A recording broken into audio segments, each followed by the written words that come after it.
sorry. So once we ignite now the cotton, it should be, the direction should be like that. So it is no for us to cross this area because in here lies the spinal cord. And then if ever that we apply pressure, because while doing that we are applying negative pressure, right? And if we cross this area, there's a great possibility that this area will be affected, causing now the paralysis here. Char. Daga right? Daga So, right? before we have to start, we have to ask permission first to our clients that we are going now to ignite the cotton. More unconscious na ang patient to. Natulog na. It is a contraindication for us to perform it for unconscious patients. So, it should be Tubig na rin. so, Lalo ay Leonel Negro. so, sir, I am now going to ignite the cotton. You're back. Sir, you okay?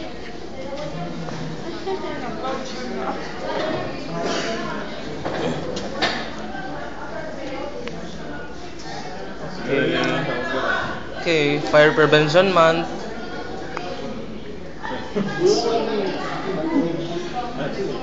So you see that there's somewhat of swelling, so you have to release a little of air, but not all of it. So you press it. So not all. So in that way, and then we have the next procedure is that we move the glass in a circular motion, inch by inch, until all the area has been occupied or liquidated.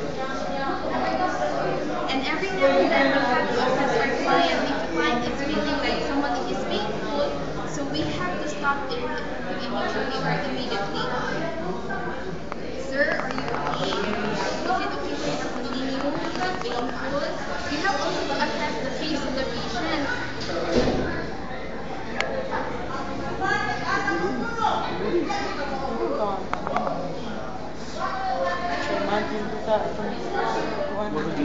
And snoring, of course.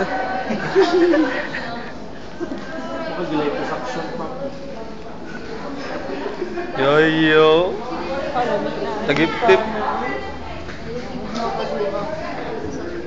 Wow, soiling. So see the purpose of the body oil. It would really facilitate us in 30 on the glass because it would be painful without the on. So after it is done, so you cannot just simply pull it up because it will be painful. You have to release the remaining pressures by release. And then you proceed to the next area. The same thing goes. Then afterwards, so we have to assess your patient, sir. Are you still okay there? Afterwards is that you help the patient, or no, you have to wipe this one to remove the excess baby oil. And actually, you have so like that. And then you again help the patient maintaining privacy. Next is that we have to do the aftercare. And after care, we assess how the patient is now feeling, and then we have to document this procedure. Then that's it. Aftercare. Diyan na ka, Frank. Sir, it's done. Then,